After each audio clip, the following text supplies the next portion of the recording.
കടായി അടുപ്പത്ത് വെക്കാം. അതിലേക്ക് 500 ml വെള്ളം ഒഴിച്ചു കൊടുക്കാം. നമുക്ക് ഒരു സവാള 4 പീസായിട്ട് ഇങ്ങനെ ഇടാം. 4 വെളുത്തുള്ളി ചതച്ചത് ഇട്ട് കൊടുക്കാം. കുറച്ച് ഇഞ്ചി ചെറുതായി അരിഞ്ഞത് ഇട്ട് കൊടുക്കാം. ഉണക്കിയ കുരുമുളക് ഒരു 8-10 എണ്ണം ഇതിലേക്ക് ഇടാം. ഒരു ബേ ലീഫ് ചേർക്കാം. ഇതിലേക്ക് കുറച്ച് ബോൺലെസ് ചിക്കൻ പീസസ് ഇട്ട് കൊടുക്കാം. ആവശ്യത്തിന് ഉപ്പ് ഇട്ട് കൊടുക്കാം.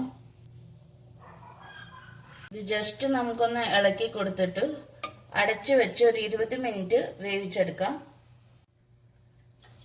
ഇതിപ്പോൾ നല്ലോണം തിളച്ച് വന്നിട്ടുണ്ട്. ഇനി നമുക്ക് തീ ഓഫ് ആക്കിയിട്ട് ഇതൊന്ന് അരിച്ചെടുക്കാം. ഇതേപോലെ നമുക്കൊന്ന് അരിച്ചെടുക്കാം. ഇനി നമുക്കിതിൽ നിന്ന് ചിക്കൻ പീസസ് മാറ്റിയെടുക്കാം. എന്നിട്ട് ഈ വെള്ളം കൂടെ ഒന്ന് സൈഡിലാക്കി വെക്കാം. ഇനി നമുക്ക് നമ്മുടെ ചിക്കൻ പീസസ് ഇതേപോലെ ഒന്ന് പൊളിച്ചു കൊടുക്കാം. നമുക്കൊരു പാൻ എടുക്കാം. അതിലേക്ക് കുറച്ച് എണ്ണ ഒഴിച്ചിട്ട് ചൂടാക്കാൻ വെക്കാം. ഇതിലേക്ക് നമുക്ക് ഒരു മീഡിയം പീസ് ഇഞ്ചി ചെറുതായി അരിഞ്ഞതും ഒരു 10 വെളുത്തുള്ളി ചതച്ചതും ചേർത്ത് കൊടുക്കാം.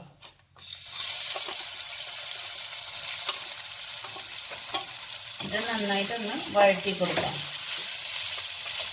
ചെറുതായിട്ടൊന്ന് വാടി വന്നിട്ടുണ്ട്. ഇനി നമുക്കിതിലേക്ക് ഉള്ളിത്തണ്ട് ചേർത്ത് കൊടുക്കാം. ചെയ്ത് കൊടുക്കാം. ഇതിലേക്ക് നമുക്ക് ചെറുതായി അരിഞ്ഞ കുറച്ച് ക്യാരറ്റ് ചേർത്ത് കൊടുക്കാം.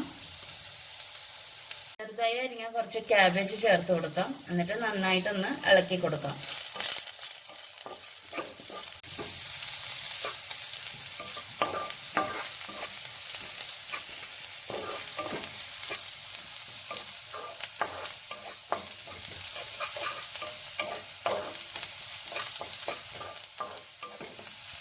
ഇനി ഇതിലേക്ക് ചിക്കൻ വേവിച്ച് മാറ്റി വെച്ച വെള്ളമില്ലേ, അത് നമുക്കിതിലേക്ക് ഒഴിച്ചു കൊടുക്കാം.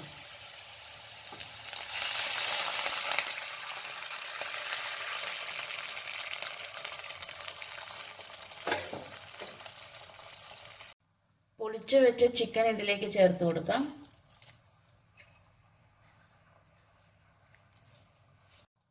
ഇതിലേക്ക് നമുക്ക് 2 ടേബിൾ സ്പൂൺ വിനെഗർ ഒഴിച്ചു കൊടുക്കാം. 1 ടേബിൾ സ്പൂൺ സോയാ സോസ് ഒഴിച്ചു കൊടുക്കാം. 1 ടേബിൾ സ്പൂൺ ചില്ലി സോസ് ഒഴിച്ചു കൊടുക്കാം. 1 ടേബിൾ സ്പൂൺ ടൊമാറ്റോ കെച്ചപ്പ് ചേർത്ത് കൊടുക്കാം.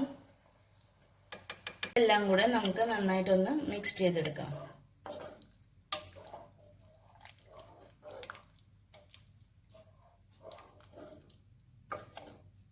ഒരു ടേബിൾ സ്പൂൺ കുരുമുളക് പൊടി ചേർത്ത് കൊടുക്കാം. ആവശ്യത്തിന് ഉപ്പ് ചേർത്ത് കൊടുക്കാം. ഇനി നമുക്കിത് ഒരു 5 മിനിറ്റ് മൂടി വെച്ചിട്ട് നല്ലോണം ഒന്ന് തിളപ്പിച്ചെടുക്കാം. അപ്പോൾ നമ്മുടെ സൂപ്പ് ഇവിടെ നല്ലോണം തിളച്ച് വന്നിട്ടുണ്ട്. ഇനി ഇതിലേക്ക് നമുക്ക് കുറച്ച് ഉള്ളിത്തണ്ട് ചേർത്ത് കൊടുക്കാം. 1 ടേബിൾ സ്പൂൺ കോൺഫ്ലവർ പൊടിയിൽ 2 ടേബിൾ സ്പൂൺ വെള്ളം ചേർത്തിട്ട് നല്ലോണം കലക്കി വെച്ചിട്ടുണ്ടായിരുന്നു. അത് നമുക്ക് ഇതിലേക്ക് ചേർത്ത് കൊടുക്കാം. ഇത് ചെറുതായിട്ടൊന്ന് കുറുകുന്ന വരെ നമുക്കൊന്ന് വെയിറ്റ് ചെയ്യാം. ഇനി നമുക്കിതിലേക്ക് ഒരു മുട്ടയുടെ വെള്ള ഇങ്ങനെ പതിയെ ഒഴിച്ചു കൊടുത്തിട്ട് ഇളക്കിക്കൊണ്ടേ ഇരിക്കണം.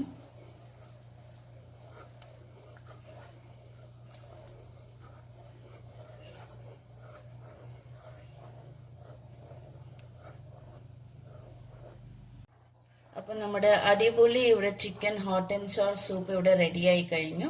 ഇനി നമുക്കിതൊരു സെർവിങ് ബൗളിലേക്ക് മാറ്റാം. അപ്പോൾ നമ്മുടെ ഹോം മെയ്ഡ് അടിപൊളി ചിക്കൻ സൂപ്പ് ഇവിടെ റെഡിയായി കഴിഞ്ഞു. ഇത് നിങ്ങളെല്ലാവരും തീർച്ചയായും ട്രൈ ചെയ്യണം. കാരണം എനിക്ക് 100% ഉറപ്പാണ് നിങ്ങൾക്കിത് ഇഷ്ടപ്പെടും. ഇഷ്ടപ്പെട്ടിട്ട് നിങ്ങളുടെ വിലപ്പെട്ട ഫീഡ്ബാക്ക്സ് ഞങ്ങളെ അറിയിക്കണം. അപ്പോൾ നമുക്ക് അടുത്ത വീഡിയോയിൽ കാണാം. ബൈ.